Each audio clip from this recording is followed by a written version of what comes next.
Bueno, mis amados hermanos, entonces como ya les dije, vamos para segunda carta a los Corintios capítulo 5 versículo 17. Uno de los versículos más famosos del cristianismo. Ahí vi, creo que está Javito también por ahí. Dios te bendiga, Javito, allá en Estados Unidos. En la carta a los Corintios 5 y 17. Y el tema de hoy, la palabra de hoy, le he puesto un título y dice así, se llama Entrando en una vida nueva con Jesús. Entrando en una vida nueva con Jesús. Y vamos a estar mirando esta palabra y hoy vamos a mirar unas cositas un poco más profundas. Vamos a ir ingresando en el mundo espiritual, ir comprendiendo más las cosas espirituales, ¿vale? Vamos a ir comprendiéndolas para que así vayamos nosotros creciendo en el Señor y podamos comprender, ¿no?, cómo funcionan las cosas. Hoy voy a hacer un pequeño énfasis en un área que yo necesito que cada uno de ustedes comprendan. Y esa área es el área de las iniquidades, ¿vale? Vamos a hablar un poco acerca de eso. Es un tema que podría ser muy amplio, pero voy a tratar de sintetizarlo para que ustedes lo comprendan. Y bueno, vamos a ver cómo el Espíritu Santo nos va guiando, ¿vale? La idea es que usted entienda cómo vivir la vida nueva en el Señor, porque estos son cosas que Dios quiere. Entonces dice la palabra del Señor en la segunda carta a los Corintios, capítulo 5, versículo 17, dice: de modo que si alguno está en Cristo, oiga esta sentencia de Dios, esta sentencia espiritual, nueva criatura es. Las cosas viejas pasaron y he aquí, todas son hechas nuevas o están siendo hechas nuevas. Amén. Entonces, hermano, nosotros tenemos que entender, antes de ingresar al versículo, que nuestro Dios es un Dios creador. Él es creador. La palabra del Señor comienza hablando de la creación en Génesis capítulo 1, versículo 1, ¿verdad? En el principio creó Dios los cielos y la tierra. Él es el creador de todas las cosas, es el que puso a andar el universo entero. El espacio, el tiempo, la materia, Dios la creó. Muy bien. Ahora, ¿qué sucedió? El hombre también fue creado a la imagen, a la semejanza de Dios. Pero el hombre se dejó engañar por Satanás, se dejó seducir y pecó contra Dios. No había muchas leyes en aquellos días, había una sola ley, ya ustedes la saben: no se coma de ese árbol. Una ley. El hombre la transgredió, el pecado es la transgresión de la ley. Pecó contra Dios, cayó de la gracia, cayó de ese estado de hermosura en el que el hombre estaba, y la imagen de Dios se distorsionó por completo. Cuando usted ya lee en Génesis 5, ya no dice que los hijos de Adán sean imagen y semejanza de Dios, sino que eran imagen y semejanza de Adán. Ya son hijos de Adán, un Adán caído, una Eva caída. Entonces ya la imagen de Dios en el hombre se borra, porque el hombre pasó de ser un ser santo, espiritual, a ser un ser carnal, o a ser un ser caído, con una tendencia brutal hacia la rebelión contra Dios, a hacer todo lo que a Dios le desagrada. Pero como Dios es creador, cuando Él envió a su Hijo Jesucristo, nos dio una solución, que está en Juan capítulo 3. Él dijo: tú tienes que nacer de nuevo. Y es exactamente lo que estamos leyendo aquí, que todo aquel que está en Cristo es una nueva creación, una nueva criatura. El hombre que estaba escuchando estas palabras de Jesús en Juan capítulo 3 se sorprendió. Él era un hombre natural, él era un hombre carnal, aunque era un maestro de la Biblia. Pero hay pastores que son carnales, hermano, hay pastores que son espirituales. Usted conocerá de todo en el mundo. Y este era un hombre carnal que no entendía el lenguaje espiritual que Jesús le hablaba. Y él le dijo: Señor, pero ¿cómo hace un hombre para entrar en la barriga de su mujer y volver otra vez a nacer? Dijo Nicodemo, pero ¿cómo es esto? Jesús le dijo: no, hijo, Lo que es nacido de la carne, o sea, lo que nace de un varón y de una mujer, es carne. ¿Sí? Es carne, es tendiente al pecado, sigue siendo todavía un ser que tiende hacia la maldad. Es su naturaleza. Te he dicho que tienes que nacer del agua y del espíritu para que seas espiritual. Tienes que nacer del espíritu de Dios para convertirte en un hombre espiritual. Ahora, usted tiene dos caminos en cuanto a estas cosas, ¿no? Usted puede asumir el cristianismo como una religión. Y eso se hace mucho. ¿Y cómo es asumir el cristianismo como una religión? Como yo pensaba que era. Porque yo conocí el evangelio desde los 14 años y empecé a ir a la iglesia y todo eso. Y en mi vida hubo un cambio comportamental, hubo un cambio de conducta. Pero yo no nací de nuevo. Mi naturaleza no fue cambiada, hermanos. Y cuando yo quise volver a Cristo allá a los 24 años, en el año 2004, yo verdaderamente pensé que la salvación era eso, asumir el cristianismo como una religión. Volver a la iglesia, ser un muchacho juicioso, ser un hombre que no va que no fornica, que no fuma, que no toma, que va a la iglesia los domingos. Un tipo juicioso. Lo que en el mundo diríamos un hombre juicioso, una mujer juiciosa. Yo pensé que esa era la salvación. Pero en Juan 3, el Espíritu de Dios me hizo entender que la salvación no es una religión, no es adoptar unas conductas. La salvación es entrar en contacto con el Espíritu de Dios, hermanos, para ser cambiados en nuestro corazón, en nuestra naturaleza. Para que ustedes me entiendan, la salvación es un milagro. Un milagro. Y solamente Dios hace los milagros, hermano. Lo nuestro es ponerle a fe, creerle a Dios lo que Él dice. Pero el milagro lo hace el Señor. Lo hace el Señor. Entonces usted tiene dos caminos. O usted asume el cristianismo como una cosa de ir a la iglesia y aprender a comportarse como un cristiano. Decir amén, decir Dios te bendiga, decir oh gracias hermano, hermana. Usted puede asumir eso como una religión, pero tiene un problema. Si usted lo asume como religión, usted jamás será transformado. Usted tiene que entender que el cristianismo es puro poder. Porque el cristianismo es entrar en contacto con Dios. Esa es la fe. La fe es que yo alcanzo a Cristo, lo toco con mi fe. Y cuando uno toca a Dios, el poder de Dios se desata y me transforma, me cambia, me sana, me libera, me ayuda. Entonces, esta es la decisión que usted tiene que tomar. Voy a la iglesia, soy un muchacho juicioso y ando contento, o camino con un Dios verdadero. Camino con un Dios real. Voy a la iglesia y aprendo historias y de la Biblia y las cosas bonitas, o camino con un Dios real. Con un Dios que habla. Con un Dios que te habla al corazón con claridad y que tú lo escuchas. Con un Dios que te quita la soledad, porque con Él nunca se siente uno solo. Porque Él es real, porque Él es verdadero, porque Él es palpable. Yo lo he tocado a Él, yo lo he visto, hermanos. Y no soy el único. Miles de hermanos por todo el mundo dan testimonio de que han visto a Jesús, de que lo han tocado, de que Él los ha tocado a ellos. Qué hermosura, hermanos. Yo les voy a decir una cosa y se los voy a confesar. He sido un hombre malísimo para la religión. No he podido nunca. Pero con un Dios real, yo sí puedo. Eso sí quiero yo en mi vida, hermanos. Amén.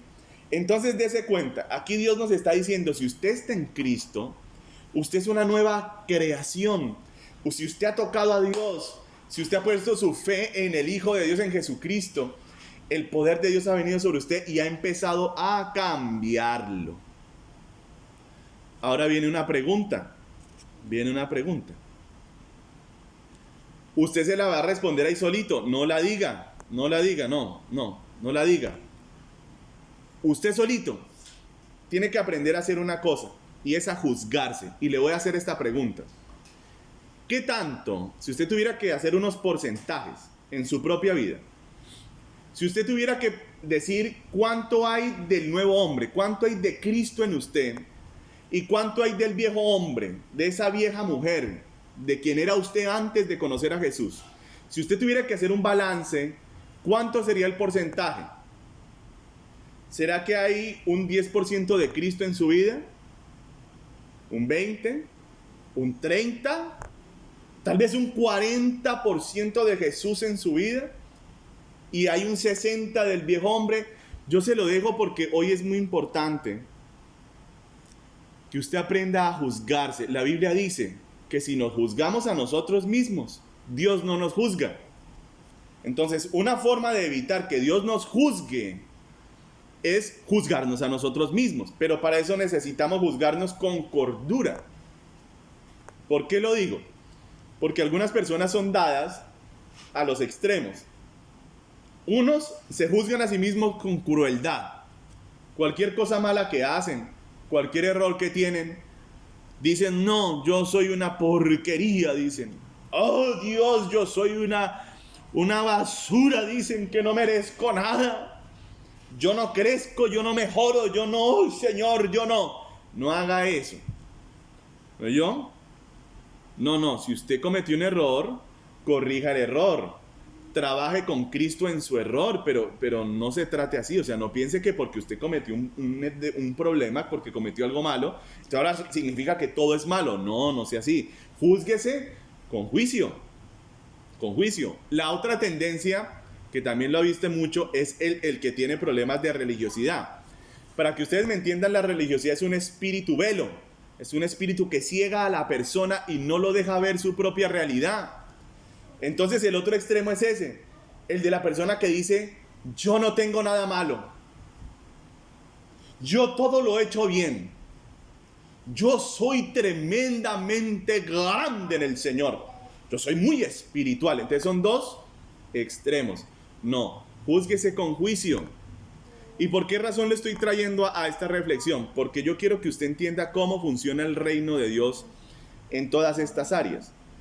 Usted tiene que entender que si la palabra de Dios dice que nosotros somos una nueva creación, si nosotros somos nuevas criaturas, pero usted se ve a sí mismo y se da cuenta que no hay tanto de esa nueva criatura como en la Biblia lo dice, significa que usted tiene que entender qué es la gracia, qué es el reino de Dios y cómo traer las cosas del reino de Dios a su vida. O sea, cómo pasar de leer lo que está en la Biblia, cómo pasar de decir lo que está en la Biblia a vivir lo que está en la Biblia.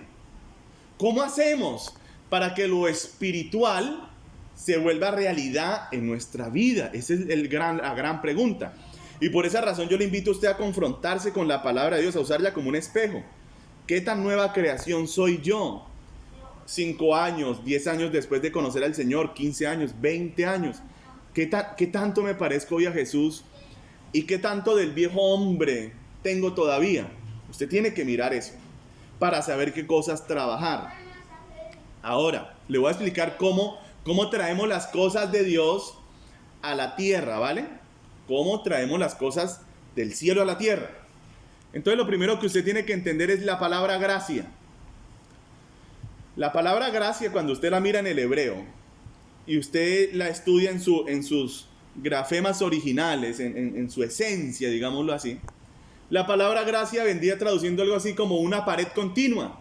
Entonces, claro, uno cuando lee eso queda como perdido, pero ¿cómo así que una pared continua? Como un cerco.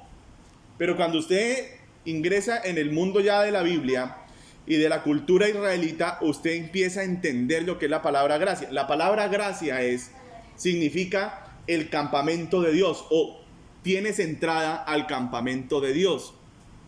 Para que ustedes me entiendan, la gracia es una puerta abierta al reino de Dios. Así que cuando tú pones los ojos en Jesús,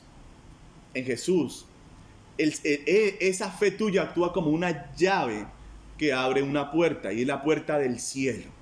La puerta del cielo está abierta para todo creyente, para todo el que ha creído en el Hijo del Unigénito, en el nombre del unigénito Hijo de Dios, como dice Juan. Si usted ha creído en el Señor, la puerta del cielo está abierta. Pero ¿qué necesitamos? Entrar. Otro pasaje bíblico dice, entrad pues confiadamente ante el trono de la gracia para hallar socorro, para hallar socorro. ¿Qué pasa, hermanos? El trono de Dios está abierto. El reino de Dios está abierto. Pero muchas veces no queremos entrar. No sacamos el tiempo para orar, para meternos con Dios, para entrar ante el trono de Dios, para orar ante Dios, para que Dios nos muestre nuestros problemas, nuestros pecados, nuestras iniquidades, nuestras cosas. Oiga, ahorita le voy a enseñar cómo se encuentran las llaves de cada cosa. Pero yo le quiero decir algo. Todo lo que usted necesita para su vida, Dios tiene una llave que abre, que desata ese milagro, que desata ese problema, que desata esa respuesta. Él la tiene, pero usted tiene que entrar ante Dios. La gracia es una puerta abierta, pero la gracia no significa que no hay un esfuerzo. De hecho, Pablo le dijo a Timoteo, esfuérzate en la gracia. Esfuérzate en la gracia. Entonces la puerta está abierta. Somos hijos de Dios. El campamento de Dios está allí. Somos reconocidos por Dios. Dios nos llama hijos. ¿Qué falta? Entrar. Nos falta interesarnos por nuestra vida, por la palabra. Ahora, aquí dice que somos nuevas criaturas. ¿Y por qué no lo somos? Viene la pregunta. Ahí es donde usted tiene que esforzarse. Señor, ¿yo por qué tengo tantas cosas del viejo hombre? ¿Yo por qué soy tan mal geniado? ¿Yo por qué soy tan mal geniada? ¿Yo por qué tengo tal cosa de mi papá? Porque soy como orgulloso. ¿Yo por qué soy como lujurioso? ¿Yo por qué tengo ataduras, Dios? ¿Yo por qué tengo esta enfermedad que no me suelta? ¿Qué pasa conmigo? Esa misma enfermedad la tenía mi papá, la tenía mi abuelo. Esa misma enfermedad mató a mi bisabuelo. ¿Qué pasa conmigo, Dios? Cuando nos interesamos por las cosas, cuando nos interesamos por nuestros problemas, cuando leemos la Biblia y nos damos cuenta que la Biblia no se está cumpliendo en nosotros y nos angustiamos y oramos y buscamos y tocamos y molestamos en el cielo a Dios, Dios nos responde. Dios nos responde. Ahora, hasta ahí creo que vamos bien, ¿cierto? Entendiendo. Esa es la gracia, la puerta de entrada. Y la palabra de Dios contiene todas las máximas, todas las promesas de lo que nosotros debemos ser. Y si algo que está en la palabra de Dios no se está cumpliendo, preocúpese, pregunte. ¿Es de Dios que usted ande todo endeudado? No es de Dios. La Biblia dice, tú prestarás y nunca pedirás prestado si me obedeces. Si eres perfecto en obediencia. Entonces usted se tiene que preguntar, ¿yo por qué estoy así? Algo anda mal. Yo aquí le hice retos a mis hermanos, aquí en Bogotá, en Neiva. ¿Qué pasa con la deuda? ¿Por qué estamos endeudados? Les dije, van a meterse con Dios, pregúntenle al rey. La forma fácil y cómoda es, son las pruebas de Dios. Una prueba de toda la vida, hermano. 15 años de prueba. No, hermano, una prueba es que usted entró en la prueba y salió. Dios lo refinó, Dios lo ajustó y usted salió. No, hermanos, no. Hay problemas, hay ataduras en la vida. Y el que conoce cómo usted puede ser libre no es su pastor, no es su hermano, no es su amigo, es Dios. Usted tiene que entrar ante Él para que le revele cuál es el problema en su vida. Y Él tiene la llave, se lo aseguro, hermano. Como que me llama Antonio, que eso es así porque yo lo he vivido. Amén. Hasta ahí vamos entendiendo, ¿cierto? Estamos como claros. Bueno. Ahora, fundamental en esto, para poder ir encontrando los problemas en la vida hay que leer la Biblia, ¿sí? Porque la Biblia es la carta de Dios de mis derechos. Todo está allí, todo está allí. Todo lo que Dios dice acerca de la nueva criatura, que es usted y que soy yo, está ahí. Esperando por usted para que usted la lea y entienda a lo que usted tiene derecho. Lo que tiene que estar pasando en su vida. Si usted no lee la Biblia, eso es tanto como ser un heredero de algo muy grande, muy inmenso, y no saber que usted es heredero. ¿Cómo va a ir al juzgado a reclamar la herencia? ¿Cómo va a meterle abogado a ese problema si usted no sabe que usted es un heredero? Está perdido. Entonces el primer problema de la vida cristiana es la ignorancia. La Biblia dice, mi pueblo pereció porque le faltó conocimiento. Entonces lo primero es leer la Biblia todos los días para saber qué tiene Dios para usted. Ahí está todo está en la palabra de Dios, todo. Lo que Dios tiene para usted en el nuevo pacto, lo que a usted le corresponde por haber creído en Cristo está aquí. Amén. Entonces primero hay que leer la Biblia. Segundo, hay que juzgarse conforme a la palabra. Y si eso no se está cumpliendo en su vida, hay que preocuparse, hay que entrar en la fase 3. Yo le llamo la fase Lucas 18, que es orar y importunar a Dios hasta que el Señor le responda. Usted ora, busca hasta que Dios le responde, y cuando Dios le responde, le da una palabra, le revela, ya la solución está a la puerta, porque la revelación es la llave que abre la puerta de su bendición, de su milagro, de su cambio, de su transformación. Pero usted necesita saberla, entenderla, que Dios se la haga comprender. Amén. Les voy a hablar muy brevemente de la iniquidad para que usted comprenda qué es, porque es algo que opera mucho en nuestras vidas. Isaías 53:11, mire lo que dice acerca de la crucifixión del Señor.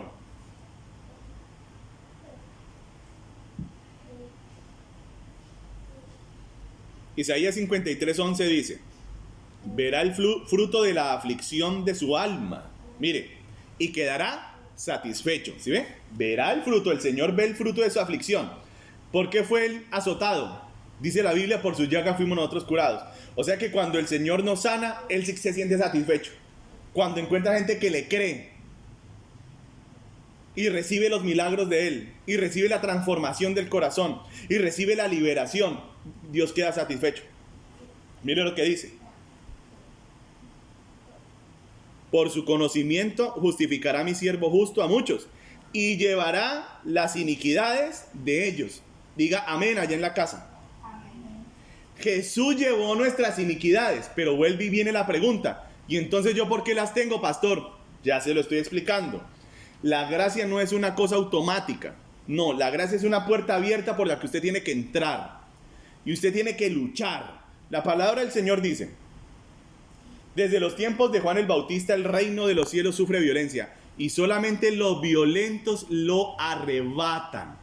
Usted tiene que usar violencia espiritual para arrebatar el reino de Dios. Usted tiene que pelear en el reino de Dios por lo que Dios le ha dado a usted. Ahora ya Jesús llevó las iniquidades. O sea, usted ya tiene el derecho legal de ser libre. De ser libre. Amén. Pero ahora tiene que entrar a pelear su libertad. Y tiene que empezar a mirar qué le pasa en su vida. Ahora, ¿qué es una iniquidad? Le voy a explicar, es muy fácil de entender. Una iniquidad es un pecado, es una maldición, o es un pacto que se hizo en el pasado, que lo hicieron sus antepasados y que está causando estrago, que está causando un problema en las generaciones de su familia. Entonces, por ejemplo, le voy a hablar de una iniquidad de la que yo creo que ninguno de nosotros hemos podido escapar. La Biblia dice que es una iniquidad la idolatría. Haberse inclinado ante otros dioses, haberse inclinado ante las estatuas, ante los muñecos. ¿Lo hicieron nuestros padres? Sí. ¿Lo hicieron los abuelos? Sí. ¿Lo hicieron los tatarabuelos? Sí. La Biblia dice que ese es un pecado que Dios persigue con maldición hasta la tercera y cuarta generación. Tercera y cuarta generación. Ahora, eso es un hecho, como la genética. Usted no escogió con qué cara nacer. Usted no escogió su nariz. Usted no escogió sus labios. Usted no escogió los ojos. Usted no escogió sus orejas. Sean grandes, chiquitas, medianas. Usted no las escogió. La genética, o sea, lo que eran su papá y su mamá, se lo transmitieron a usted y ahí se manifestó la parte genética. La iniquidad es igual.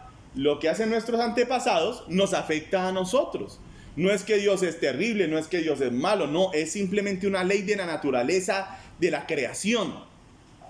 Cuando usted comprende eso y usted entiende que si los pecados de sus familiares lo están afectando a usted, pero usted entiende que Jesús en la cruz llevó su iniquidad Entonces usted se puede parar delante del trono de Dios para pedirle a Dios ser libre de las consecuencias de los pecados de sus antepasados. Cuando usted entiende que usted ha heredado el orgullo de su papá, de su abuelo, de su bisabuelo, que eran bien orgullosos y soberbios, que usted lo heredó, usted puede ir ante Dios y decirle: Señor, libérame de este espíritu de orgullo, de soberbia, porque tú llevaste mi iniquidad. Hoy te pido que rompas esta cadena en el nombre de Jesús. Y Dios lo libera. Viene el cambio, viene la transformación, viene la bendición, viene la realidad de las cosas de la Biblia. Se empieza a cumplir en uno cuando uno comprende cómo funciona el reino de Dios, y es una bendición. Así que yo lo quiero invitar hoy a usted, no en este momento. Usted necesita aplicar esto toda la semana y toda su vida. ¿Qué cosas hay en usted que son heredadas? Hay enfermedades que se heredan. Hay ruina que se hereda. Hay malas costumbres que se heredan. ¿Qué hay en usted de sus papás, de sus antepasados, que todavía está siendo un problema? Que usted ve que la palabra de Dios en su vida no se cumple, que hay algo que estorba. Eso que estorba es una iniquidad. ¿Cómo se averigua? Yendo al Señor. Señor, pregúntele: ¿yo por qué no me sano? ¿Yo por qué vivo arruinado? ¿Yo por qué vivo amargado? Pregúntele, que Dios tiene las respuestas. Pero preocúpese por eso. Si a usted no le preocupa, a Dios no le preocupa. Usted tiene que conocer la carta de derechos del creyente. Si usted no conoce los derechos de un creyente en la Biblia, usted jamás saldrá de eso, porque usted está en ignorancia de lo que Dios quiere para su vida. Pero el día que usted lo entiende, que usted lo lee y que usted ve que no se está cumpliendo en su vida, la Biblia dice que el fruto del Espíritu es ser manso y humilde. Pero si usted es orgulloso y soberbio, eso no se está cumpliendo en su vida. Viene la pregunta: ¿y por qué? ¿A quién toca ir? ¿Al pastor? No, al Señor. Porque Él es el que sabe. Él es el que tiene la revelación. Ahora, para terminar, acompáñeme a Mateo capítulo 7, versículos 7 y 8. Y aquí está el secreto de todas las cosas. Todo en el reino de Dios. Escúcheme bien lo que le voy a decir. Todo en el reino de Dios tiene una llave, tiene un secreto, tiene algo que lo desata, tiene algo que lo detona. Y esa llave la tiene el Señor. Ahora, ¿cómo se consigue la llave? Miremoslo, porque siempre la respuesta para todas las cosas las tiene el Señor. Amén.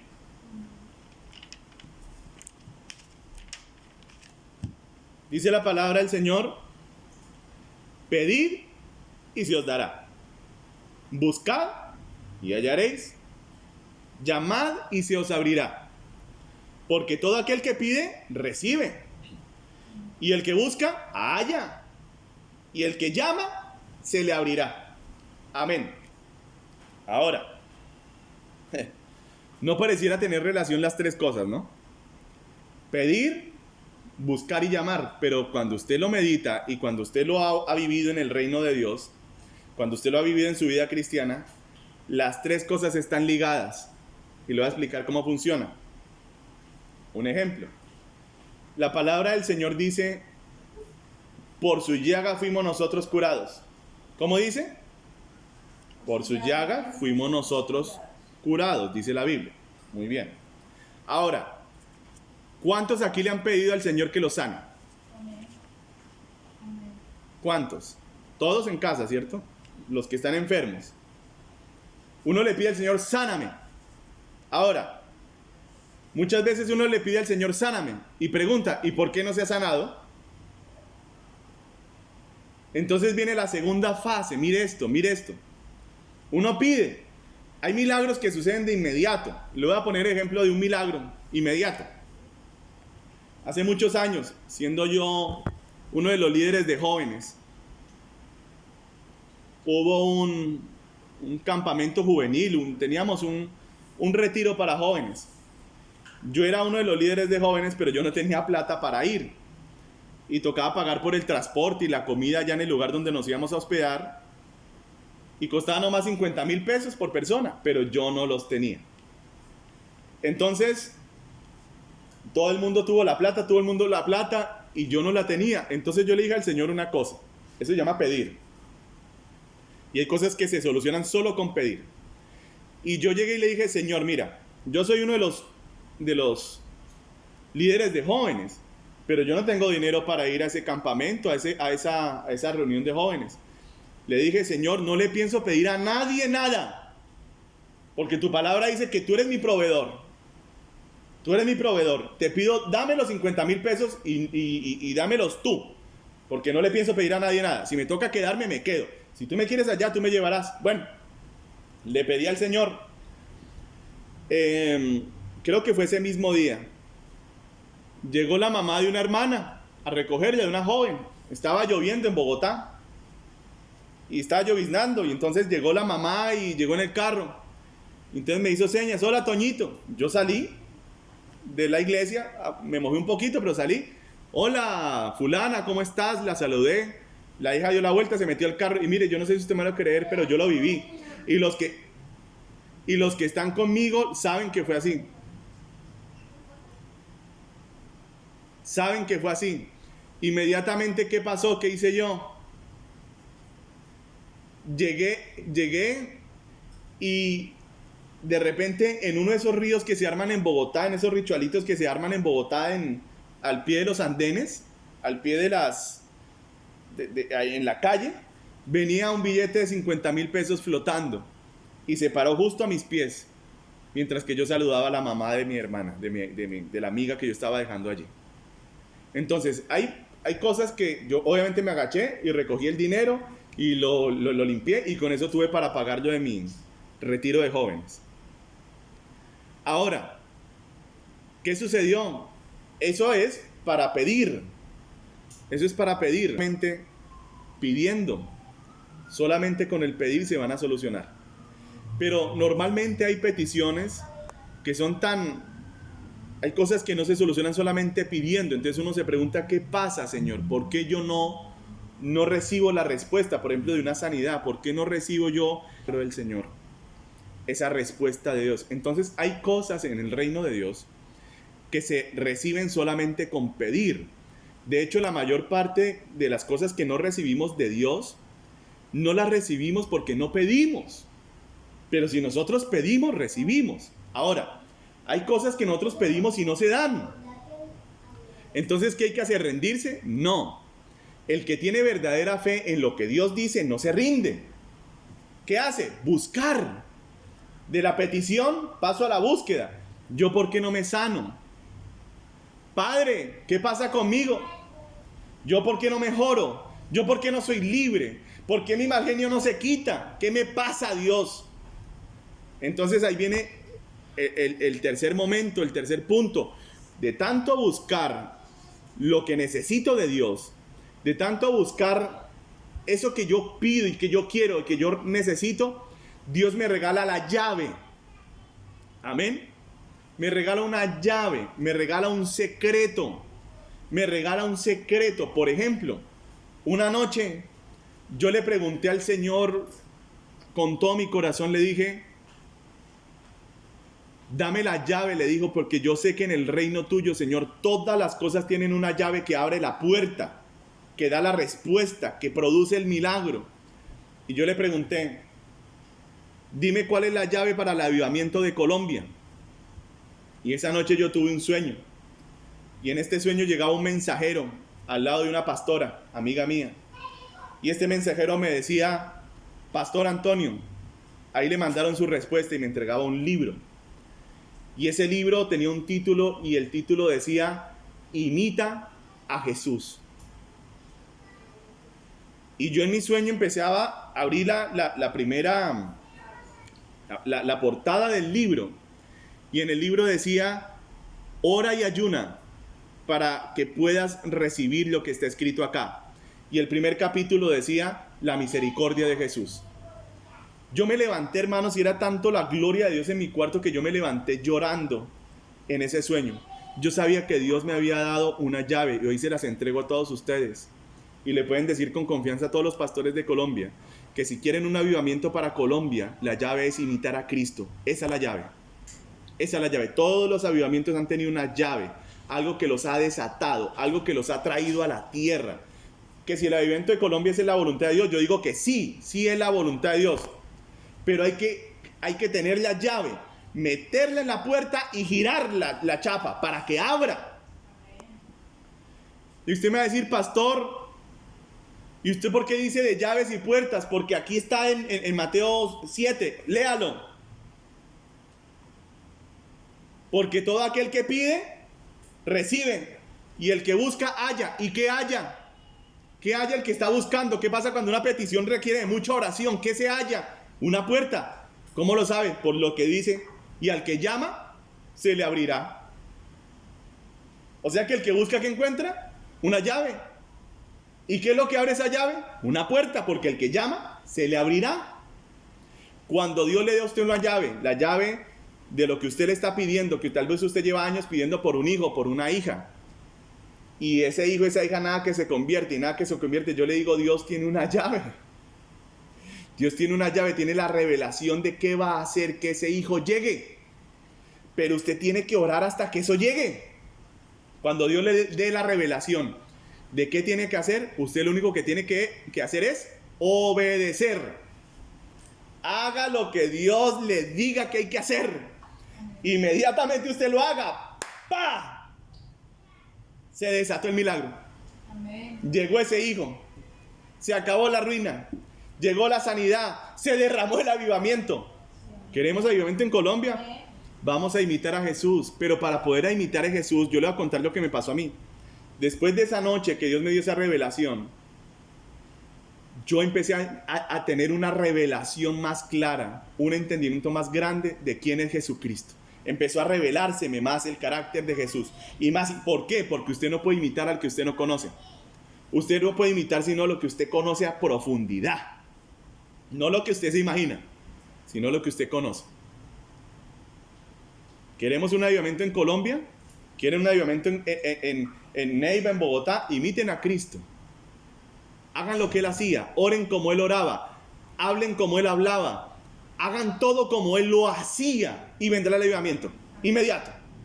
Se los aseguro, porque Dios me regaló la llave. ¿Por qué? Porque he sido un hombre que por años estuve en oración buscando ese avivamiento para Colombia y todavía lo estoy buscando. Y Dios al que busca, le encuentra. Al que busca le regala la llave y le dice, tenga hijo. Con su violencia espiritual lo recibió. Lo logró. Tenga su respuesta, tenga su milagro, tenga mi gloria, tenga el conocimiento que quiere, tenga el carácter que desea, tenga la libertad de su iniquidad, tenga el perdón de los pecados de sus familiares, tenga la limpieza de su linaje, tenga la conversión de sus familiares, tenga. Pero eso es para los que buscan con violencia, en oración, 1 hora, 2, 3, 4, 5, 6, 7, con fuerza. Amén. Bueno, ahora, para terminar, hay algo que siempre va a ser su enemigo en todo esto y se llama el conformismo. No se conforme con su vida como la tiene ahorita. Mire a Jesús y piense si su vida ahorita es lo que Cristo quiere que sea. Yo le aseguro que todavía no es. Todavía no es. ¿Qué tiene usted que hacer? Perseverar hasta que alcance. Amén. Hasta que alcance la promesa de Dios. Bueno, vamos a orar, ¿vale? Vamos a orar y vamos a pedirle a Dios que traiga revelaciones, sueños, visiones, palabras de ciencia a su vida. Para que todo lo que usted está orando, todo lo que usted está pidiendo se desate. Y usted cada día tenga más esa vida nueva que Cristo nos dio en la cruz y con su resurrección. Él nos dio vida nueva. Amén. Y tiene que recibirla uno en su vida. Oremos. Allá, incline su rostro y comience a orar.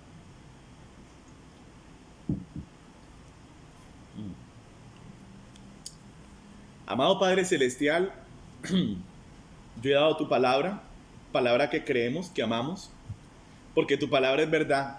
Fallamos los hombres, pero tú no fallas, Señor.